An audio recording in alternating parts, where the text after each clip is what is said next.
Recuerdo el momento exacto en que mi mundo cambió. Fue un miércoles, el tipo de mañana gris y húmeda que ya te oprime los hombros antes siquiera de salir de la cama. Estaba de pie en el despacho de mi padre, mirando el sillón vacío en el que solía sentarse cada noche con un crucigrama en una mano y una taza de té de menta en la otra. El sillón aún estaba tibio de cuando la enfermera del hospicio había entrado a arreglar las cosas después de que él falleciera. Se había ido así, sin más. Pensé que perderlo sería la parte más difícil de esta historia. No tenía idea de que el duelo era solo el acto de apertura. Mi nombre es Lucas. Tengo 27 años ahora, pero todo esto empezó unos meses después de mi cumpleaños número 26. Mi padre, Jonathan, falleció tras una larga y brutal batalla contra el cáncer de páncreas. Él era mi mejor amigo en el mundo. No siempre estuvimos de acuerdo cuando yo era más joven. Trabajaba mucho, siempre en el bufete o viajando por juicios. Pero después de que entré en la universidad, realmente nos encontramos el uno al otro.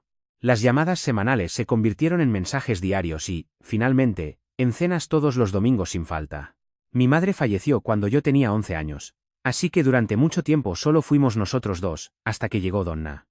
Ella era algo diferente. Rubia, de facciones afiladas, siempre vestida como si fuera de camino a una fiesta en un jardín de los Hamptons, incluso si solo iba a la oficina de correos.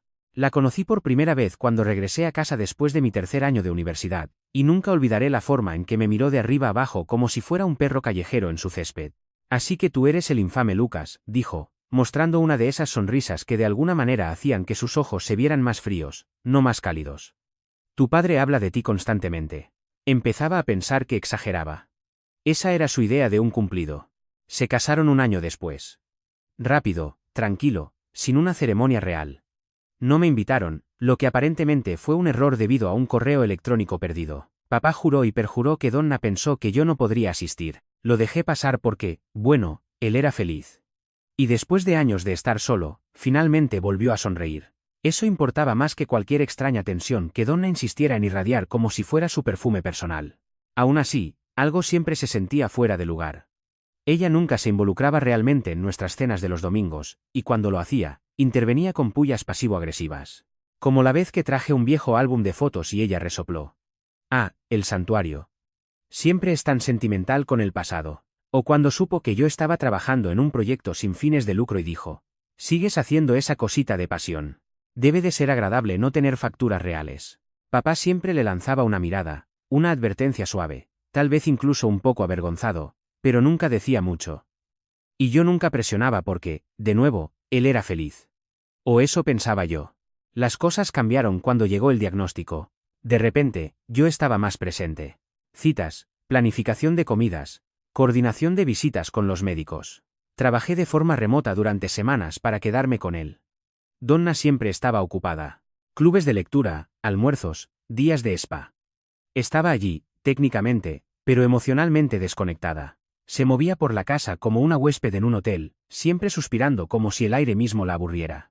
Una tarde, estaba ayudando a papá a meterse en la cama después de una sesión de quimioterapia particularmente dura. Me agarró de la muñeca, con fuerza. Lucas, dijo, con una voz más fina de lo que jamás le había oído. Hay una carpeta en la caja fuerte detrás de los discos. Es para ti. No dejes que ella te convenza de no leerla.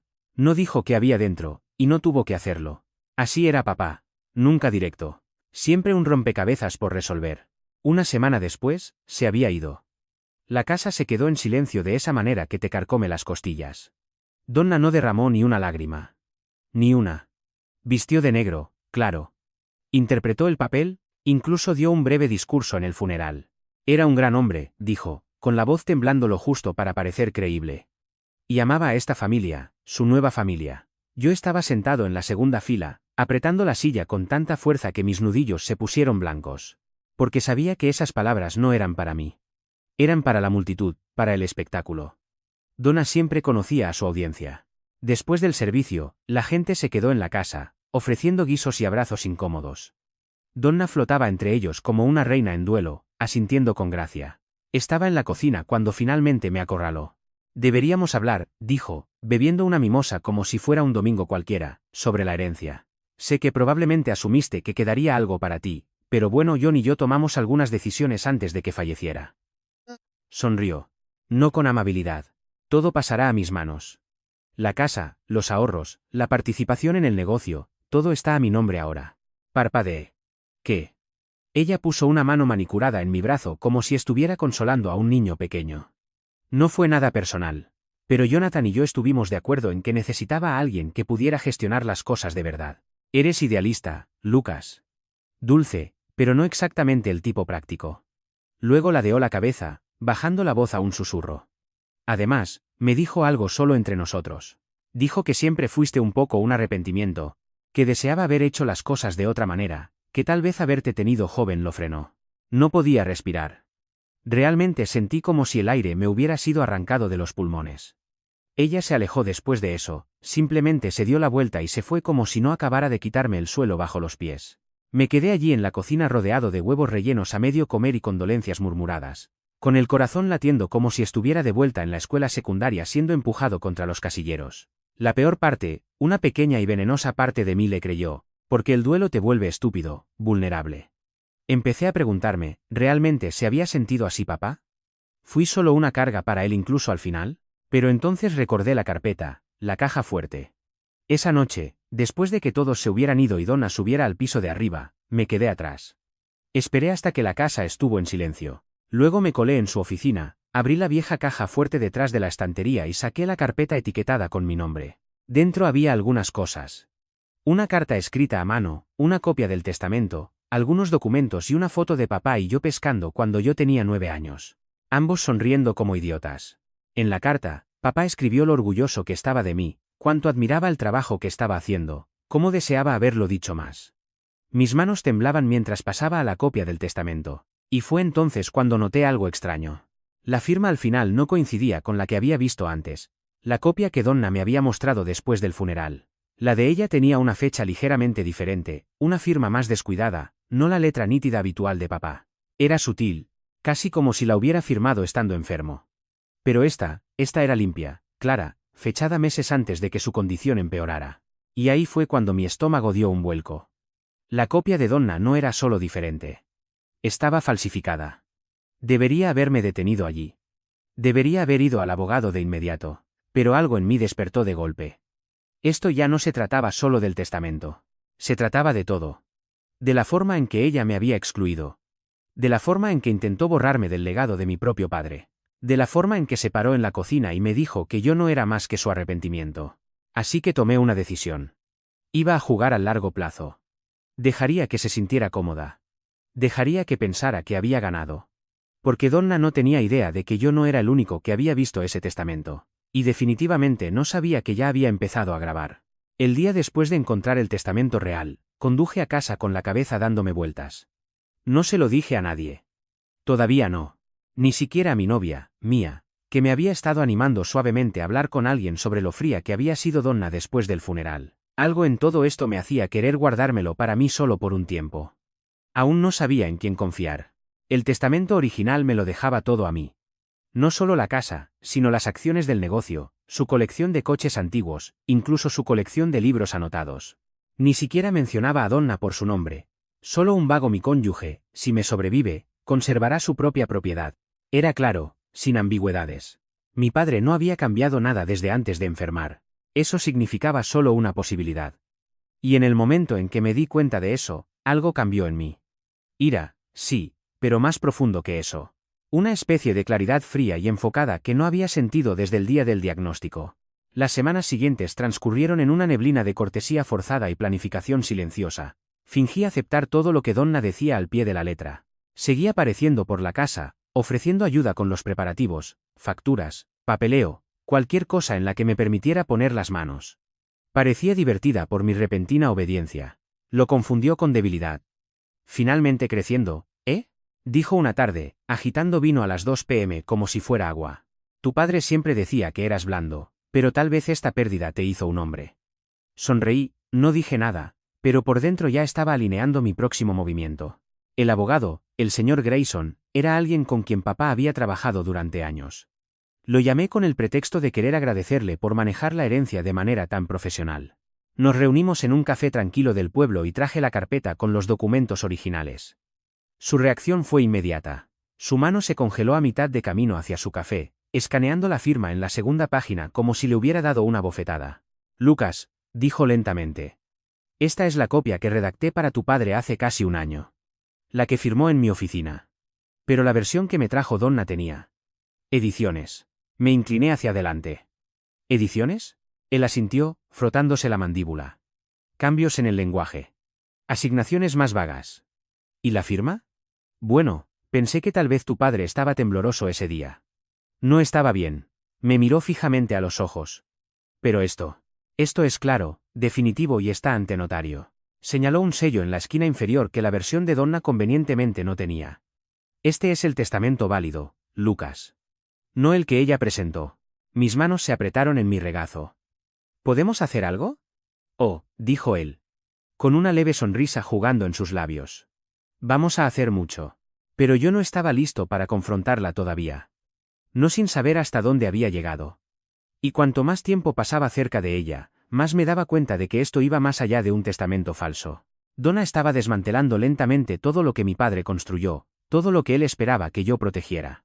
Empezó a vender sus pertenencias. La primera vez que entré en la casa y vi que la foto enmarcada de él y yo en el barco faltaba en la repisa de la chimenea, pensé que me lo estaba imaginando. Luego desaparecieron las cañas de pescar del garaje. Luego sus libros, uno por uno, se fueron. Limpieza de la propiedad, lo llamó ella. No soporto mirar estas cosas. Es solo desorden. Una noche, la pillé hablando por teléfono con alguien sobre la liquidación de activos. No se dio cuenta de que yo estaba en el umbral de la puerta. Sí, decía, hojeando una agenda de cuero. Tenía algunos objetos de colección. Todavía estamos evaluando qué vale la pena conservar. La casa se irá pronto. ¿Lucas? Oh, solo está de visita. Dejo que cierre su ciclo. Esa noche, conduje a casa temblando. Planeaba vender la casa. Mi hogar de la infancia, el lugar donde mi madre solía leerme antes de dormir. El jardín que mi padre plantó de la nada después de que ella muriera. Donna lo veía todo como bienes raíces. Números en una hoja de cálculo. Se lo conté todo a Mía. El testamento, la firma falsificada, la reacción del abogado. Ella escuchó sin decir una palabra, sus dedos apretándose alrededor de su taza de café. Cuando terminé, me miró y dijo, no solo vas a detenerla, Lucas. Vas a hacer que se arrepienta de haber intentado esto. Fue el impulso que no sabía que necesitaba.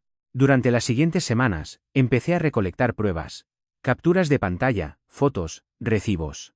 Instalé una pequeña grabadora de voz en el despacho, la misma que papá solía usar para sus notas de clientes. Estaba escondida detrás de unos libros viejos en la estantería. Donna nunca lo notó. Capté horas de ella haciendo llamadas, jactándose ante sus amigas de cómo me había superado, de cómo Lucas no tiene estómago para una pelea. Incluso hizo una broma cruel una vez sobre cómo papá siempre tuvo un gusto terrible en la familia. Pero la gota que colmó el vaso llegó un domingo por la tarde. Pasé por la casa antes de lo habitual. Ella no me esperaba. Su coche estaba fuera, pero la casa estaba en silencio. Entré y la llamé por su nombre. Sin respuesta. Me dirigí hacia el despacho y me congelé. Ella estaba allí sentada detrás del escritorio de papá, con papeles extendidos ante ella, y estaba escribiendo con fuerza, su mano moviéndose de un lado a otro como si estuviera enfadada con el propio papel. Me acerqué. Era otra copia del testamento. Otra más. Entré en el umbral. ¿Divirtiéndote? Ella saltó, cerrando la carpeta tan rápido que casi se rasga. Lucas, dijo, levantándose rápidamente. Estos son solo documentos viejos. Estaba organizando. Vi el de verdad. Dije en voz baja. Su sonrisa flaqueó. ¿A qué te refieres? El que tiene el sello notarial. El fechado 6 meses antes del que presentaste. El que fingiste que nunca existió. Su rostro no cambió exactamente, pero algo se endureció en sus ojos. Una grieta en la máscara. Tomó aire, se alisó la blusa. Lucas, tu padre estaba muy enfermo. Cambió de opinión. Quería que yo lo tuviera todo. Bueno, siempre has tenido un corazón blando. Dijo que no entenderías el tipo de presión a la que estaba sometido. No estabas listo para asumir la responsabilidad. No eres un hombre de negocios, Lucas. ¿Trabajas con... ¿Qué? ¿Niños y subvenciones? No me moví. Falsificaste su testamento. No puedes probar eso, dijo ella con calma. No respondí. Dejé que el silencio se estirara lo suficiente como para que ella se moviera incómoda. Entonces volvió a sonreír. Incluso si pudieras, ¿cuál es tu plan? ¿Arrastrar a tu madrastra a los tribunales? ¿Acusar públicamente a la viuda afligida? Eso no se verá bien, cariño. Me reí. Realmente me reí. ¿Sabes que no se verá bien? Los archivos de audio que tengo. En los que admites haber alterado documentos. ¿Dónde te ríes de liquidar la herencia? ¿Dónde llamas a mi padre tonto por dejarme algo? Se puso pálida. ¿Me grabaste, Siseo? No fue necesario, dije, acercándome, porque nunca aprendiste a callarte. Y por primera vez, Donna no tuvo réplica. Pero no había terminado. 2 días después, recibí una llamada del señor Grayson. Está impugnando el testamento, dijo. Su abogado acaba de presentar una demanda alegando que tu padre no estaba en plenas facultades mentales cuando firmó la versión original, que fue coaccionado por ti. Me reí de nuevo, pero esta vez fue una risa hueca. Está diciendo que manipulé a mi padre moribundo. Está jugando sucio, Lucas. Y esto se va a poner más feo antes de mejorar. Colgué el teléfono y me quedé sentado en mi coche durante mucho tiempo, mirando a la nada. Ya no se trataba solo de propiedades. No se trataba de dinero, recuerdos o venganza. Esto era una guerra. Y Donna no tenía idea de que acababa de cometer el peor error de su vida. Porque yo ya no era el único que la vigilaba. Había otros, y finalmente estaban listos para hablar. Las semanas que siguieron fueron algunas de las más oscuras que he vivido. Desearía poder decir que me mantuve fuerte e imperturbable, pero sería mentira. La demanda legal de Donna dolió más de lo esperado. No solo porque fuera audaz y deshonesta, sino porque me obligó a cuestionarlo todo de nuevo. Seguía reviviendo las últimas semanas de papá en mi cabeza, preguntándome si había dicho o hecho algo que pudiera ser tergiversado. ¿Había presionado demasiado cuando le pregunté sobre las finanzas? ¿Había parecido demasiado ansioso cuando me entregó las llaves del despacho? ¿Podría algo de eso tomarse fuera de contexto? La afirmación de Donna era que papá había sido manipulado en un estado mental debilitado, influenciado por un hijo emocionalmente volátil con un historial de resentimiento. Incluso presentó algunos correos electrónicos entre papá y yo, fuera de contexto por supuesto, donde yo me había desahogado sobre lo distante que él se había vuelto después de casarse con ella. Correos que pensé que eran privados, personales, pero ahora eran pruebas. El señor Grayson me apoyaba, pero incluso él se veía preocupado cuando me senté en su oficina y leí el expediente. Esto va a ser una batalla de carácter, advirtió. No está tratando de ganar legalmente. Está tratando de que parezcas lo suficientemente inestable como para que prefieras retirarte antes que arrastrar esto por los tribunales. Y durante un tiempo, casi lo hice. Los amigos se alejaron. No porque no me creyeran, sino porque no sabían cómo ayudar. Mía seguía allí siempre, pero incluso ella empezó a preocuparse cuando apenas salí del apartamento durante días. Estaba cayendo en una espiral, ya no solo por el duelo, sino por el peso de las acusaciones. Perdí mi trabajo. Técnicamente, fue una licencia temporal que mi jefe planteó como comprensiva, pero sabía lo que era en realidad. La organización sin fines de lucro no podía permitirse mala prensa. Y tener a un empleado envuelto en un lío legal por una herencia en disputa era demasiado. Me dijeron que me tomara un tiempo y volviera cuando las cosas se calmaran. Sabía que eso significaba que no volvería en absoluto. Luego vino la campaña de desprestigio. Donna tenía dinero, no solo de mi papá, sino aparentemente de un fideicomiso separado que su propio padre le dejó hace años, y lo usó con cuidado. De repente, apareció una publicación en un blog afirmando que yo era un hijo amargado que intentaba borrar a una viuda afligida de su herencia legítima. No usaba nombres, pero mencionaba detalles que solo alguien cercano podría saber. Mi historial laboral, mi participación en la organización sin fines de lucro, la enfermedad de mi padre. Una segunda publicación siguió, luego una tercera. Luego, algunas cuentas de redes sociales empezaron a hacerse eco de la misma narrativa, etiquetando a personas que conocía, enlazando al blog. Las publicaciones eran lo suficientemente genéricas como para evitar acciones legales, pero lo suficientemente directas como para dejar daños a su paso. Alguien estaba moviendo los hilos entre bastidores, y no tenía dudas de quién era. Me sentía como si me estuviera ahogando en arenas movedizas. Cada movimiento que hacía solo me hundía más. Me despertaba a las 2 a.m.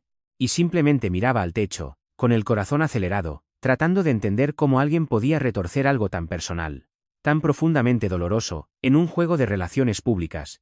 Pero entonces algo cambió. Fue un mensaje de alguien a quien no había visto en años. Hola. Lamento mucho lo de tu padre. Tengo algo que quizás quieras ver. Era de Jenny, la antigua asistente de mi padre en el bufete de abogados. Se había jubilado justo antes de que la salud de él empezara a declinar, pero siempre nos habíamos llevado bien. Ella solía darme ositos de goma a escondidas durante las sesiones de estudio nocturnas cuando me quedaba en su oficina en la escuela secundaria. Nos reunimos para tomar un café a la mañana siguiente. Se veía mayor, un poco más cansada alrededor de los ojos, pero tan aguda como siempre. Guardé algunas cosas, dijo, deslizando una memoria USB por la mesa. Copias de seguridad, correos electrónicos, agendas. No se suponía que lo hiciera. Pero siempre tuve este presentimiento extraño sobre Donna.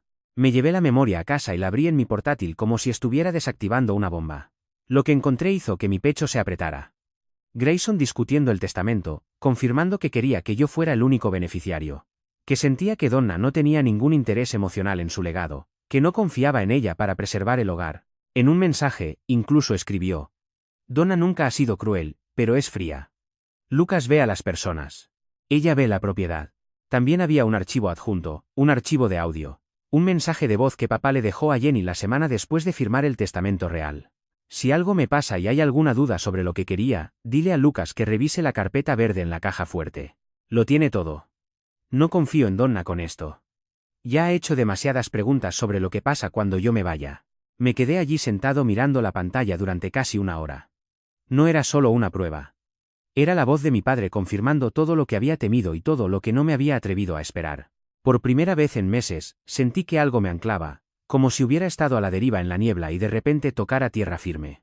Hice copias de seguridad de todo en 3 unidades diferentes, hice copias físicas, las subí a un almacenamiento en la nube encriptado. No iba a perder esto. Y no me detuve allí. Empecé a contactar de forma silenciosa y estratégica a personas que Donna no creía que yo conociera. Su primer marido, su antiguo asesor financiero, algunos de sus viejos amigos de los días del club de campo. Resulta que Donna tenía un patrón. Encantar, casarse, heredar, pasar a otra cosa. Nunca rompió la ley, al menos no sobre el papel, pero dejó tras de sí una cadena de historias profundamente incómodas. Una mujer, Clare, me llamó después de que le dejara un mensaje. ¿Eres el hijastro de Donna?, preguntó. Su voz era seca, escéptica. Sí. Lucas. Es un buitre, dijo Clare de inmediato. Casi arruina la vida de mi primo. Se lo quitó todo. Le manipuló haciéndole creer que fue idea suya. No eres el primero, chico, pero podrías ser el primero en defenderse. Sentí que respiraba aire puro por primera vez en semanas. A partir de ese momento, algo se encendió en mí. Una especie de furia tranquila, pero no de las que se apagan rápido. De las que te afilan. Empecé a hacer ejercicio de nuevo. Cosas pequeñas, flexiones, trotar, nada elegante, pero cada gota de sudor se sentía como recuperar algo. Limpié mi apartamento, me corté el pelo, actualicé mi currículum, acepté trabajos como autónomo donde pude encontrarlos.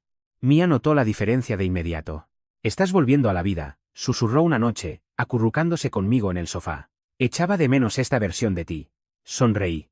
Creo que yo también lo echaba de menos. Grayson presentó una contrademanda. Presentamos el testamento real, adjuntamos la versión ante notario, los archivos de respaldo, el mensaje de audio. El equipo de Donna intentó suprimir el mensaje de voz, por supuesto, alegando que era manipulación emocional, pero era claro, más claro que cualquier cosa que ella tuviera. Empecé a recibir más llamadas. Gente que conoció a mi padre, gente que no se había creído la versión de la historia de Donna. Uno de los antiguos socios de papá me ofreció un trabajo de consultoría. Dijo que siempre había admirado cómo me manejé durante la enfermedad. Otro se acercó para ofrecer una declaración sobre mi carácter en caso de que la necesitara. Jonathan hablaba de ti constantemente. Decía que amaba que te dejaras llevar por la empatía. Decía que esperaba que nunca perdieras eso. Fue la primera vez que lloré en meses. Y a través de todo esto, Donna se mantuvo en silencio, al menos en público. Entre bastidores, estaba luchando, presentando retrasos, cambiando de abogados, contactando a personas con las que yo no había hablado en años, intentando desenterrar basura. Pero llegaba tarde. Yo ya había hecho el trabajo, ya me había fortalecido, y entonces llegó la carta. Llegó en un sobre de color crema sin dirección de remitente. Metida dentro había una sola hoja de papel escrita a máquina. Crees que has ganado, pero no sabes con quién estás tratando. Retírate o te enterraré. No había firma, pero el perfume que se desprendía de la página era inconfundible. Se la mostré a Grayson. Él asintió sombríamente. Es intimidación. Vamos a añadirlo al expediente. Pero yo no necesitaba que la ley me dijera qué significaba esa carta. Significaba que estaba ganando porque Donna tenía miedo. Tenía dinero, claro, influencia. Pero había construido su vida sobre humo y espejos. Y ahora alguien había encendido las luces. Yo no era el mismo Lucas que conoció en la universidad. El que le estrechó la mano con torpeza e intentó demasiado que le cayera bien. Esa versión de mí murió el día que murió mi padre. Esta versión sabía quién era. No solo estaba defendiendo una herencia. Estaba defendiendo el legado de mi padre. Y Donna no tenía idea de lo lejos que estaba dispuesto a llegar para protegerlo. Todavía no. Pero lo sabría porque me quedaba un último movimiento y ya no estaba jugando solo. La carta lo cambió todo. No porque me asustara. Esa parte de mí, la versión ansiosa que duda de sí mismo y que habría leído esa nota y vacilado, ya no existía. Lo cambió todo porque me decía que Donna finalmente estaba perdiendo el control. Estaba empezando a darse cuenta de que no podía mentir, intrigar o manipular para salir de esta. No como antes. No amenazas a alguien a menos que te sientas amenazado. Y eso significaba que finalmente tenía influencia. No respondí a la carta. No la mencioné públicamente, ni siquiera la reconocí en los expedientes judiciales. Quería que pensara que no me la había tomado en serio, que la había descartado, pero en privado, la usé como la pieza final que necesitaba para terminar de montar la trampa que había estado construyendo durante meses. Primero, me reuní de nuevo con el señor Grayson. Esta vez, no solo como el antiguo abogado de mi padre, sino como mi estratega. Quiero hacerlo público, le dije, deslizando una carpeta sobre su escritorio. Dentro había copias de cada documento importante que habíamos recolectado. El testamento ante notario, la grabación de audio de mi padre, los correos electrónicos de Jenny, las amenazas escritas a máquina y las transcripciones de horas de grabaciones tomadas de la propia boca de Donna. Grayson se echó hacia atrás, hojeando las páginas lentamente. ¿Estás listo para la prensa? No voy a ir a los tabloides, dije. Quiero algo más preciso, algo más limpio. Una filtración dirigida, no para arruinarla, sino para obligarla a mover ficha. Se pasó meses intentando jugar a esto en las sombras. Ya terminé de jugar en la oscuridad. Grayson asintió, impresionado. Podemos filtrar partes de esto a través de un periodista de confianza. Alguien que se ciña a los hechos y mantenga la historia limpia. Una vez que esto llegue a los círculos adecuados, el siguiente paso fue construir mi red. Había estado contactando silenciosamente a personas durante las últimas semanas. Pero ahora era el momento de consolidar esas conexiones. Ya no era solo un hijo en duelo luchando contra una madrastra codiciosa. Yo era el ejecutor del legado real de mi padre, y la gente necesitaba ver eso. Primero, visité a Clare de nuevo.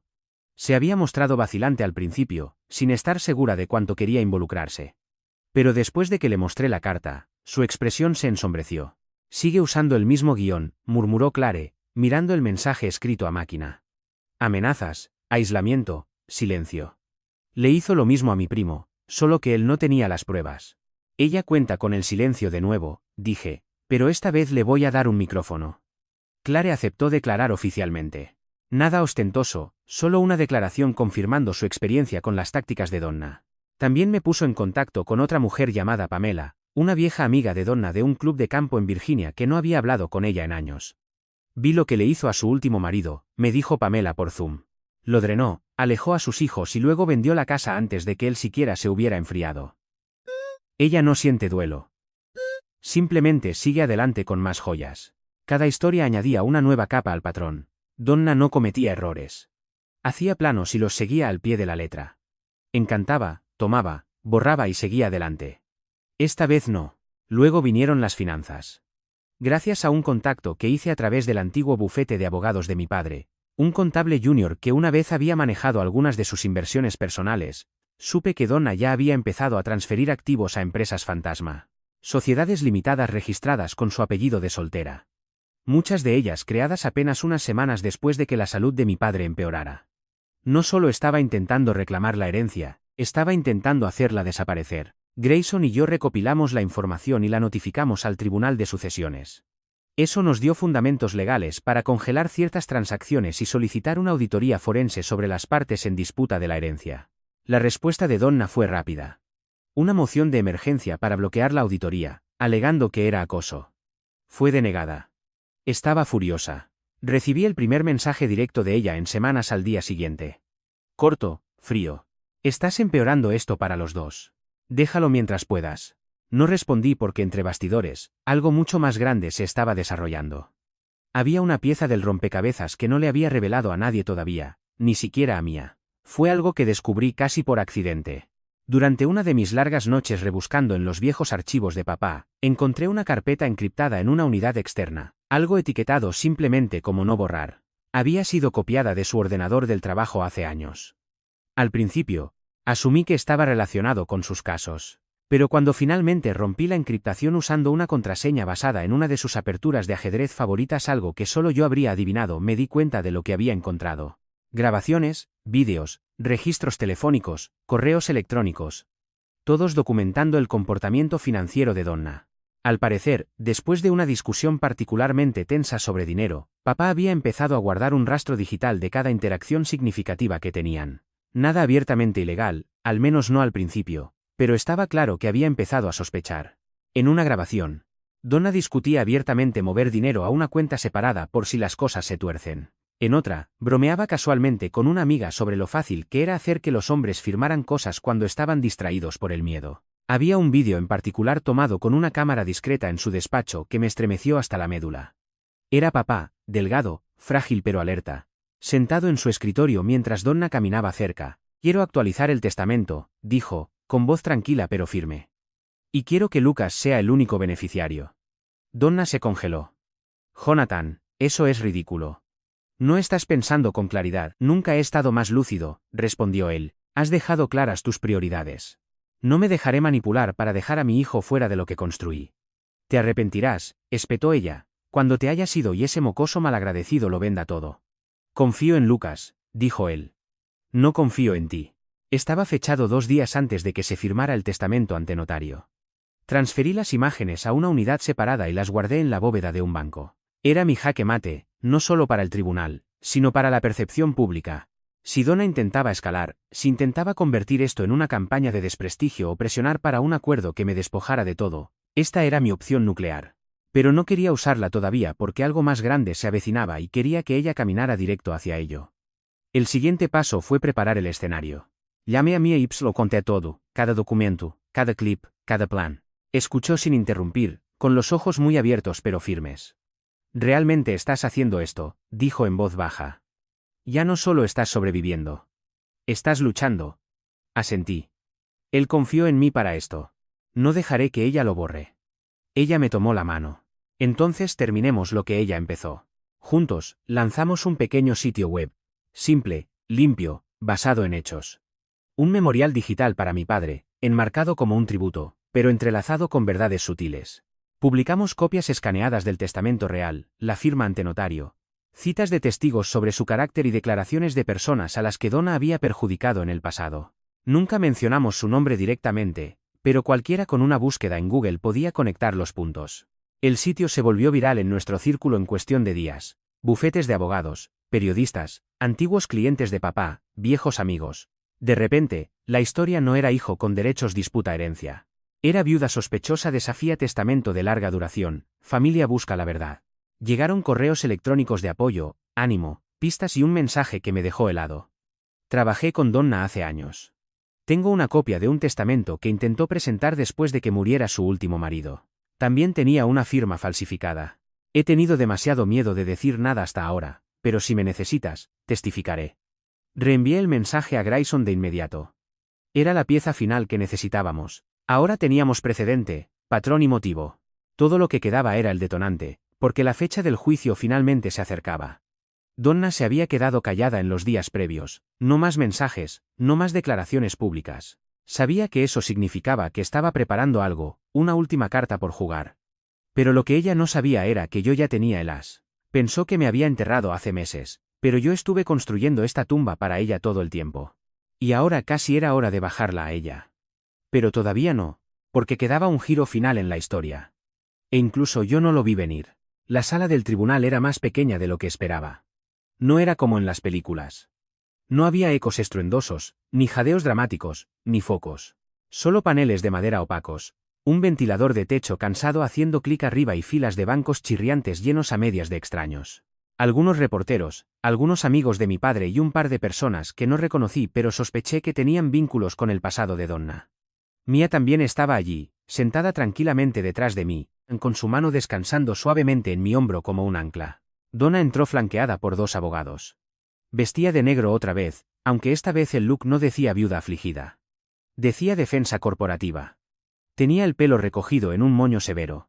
Maquillaje discreto pero deliberado. Y por primera vez desde que todo esto empezó, no me miró. Bien, porque si lo hubiera hecho, podría haber visto lo que venía. El juez Halpern presidía. Un hombre tranquilo y deliberado con reputación de paciencia y una intolerancia brutal hacia las mentiras. Grayson había dicho que era del tipo que sigue las reglas al pie de la letra. No se dejaba inquietar ni manipular fácilmente. Eso me venía perfecto. Las primeras horas fueron procesales. Los abogados de Donna presentaron su versión del testamento, citando desafortunadas discrepancias administrativas entre las firmas y afirmando que el estado mental de papá había sido inestable y fácilmente influenciable debido a su enfermedad. Hicieron referencia a mis correos electrónicos de nuevo, intentando pintarme como un hijo manipulador y desesperado aferrado a una herencia falsa. No me inmuté. Ni siquiera parpadeé porque solo estábamos jugando a la defensa por ahora. Luego fue nuestro turno.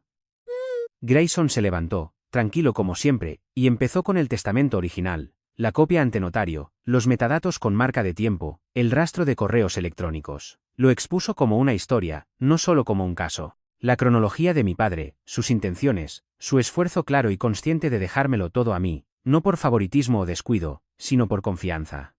Luego reprodujo el mensaje de voz, aquel en el que papá le decía a Jenny que me dirigiera a la carpeta verde de la caja fuerte. Algunas personas en la sala se movieron incómodas al escuchar su voz quebrarse ligeramente cerca del final. No fue dramático, fue real. Pero Donna. Ella no se movió. Ni siquiera parpadeó. Como si pensara que quedarse quieta de alguna manera borraría lo que todos los demás estaban sintiendo. Grayson se giró hacia el juez. Su señoría, esto no es solo sobre quién se queda con qué, es sobre en quién confió el padre de mi cliente con la vida que construyó. Esa confianza quedó grabada en documentos, en sus propias palabras y en las personas que mejor lo conocieron.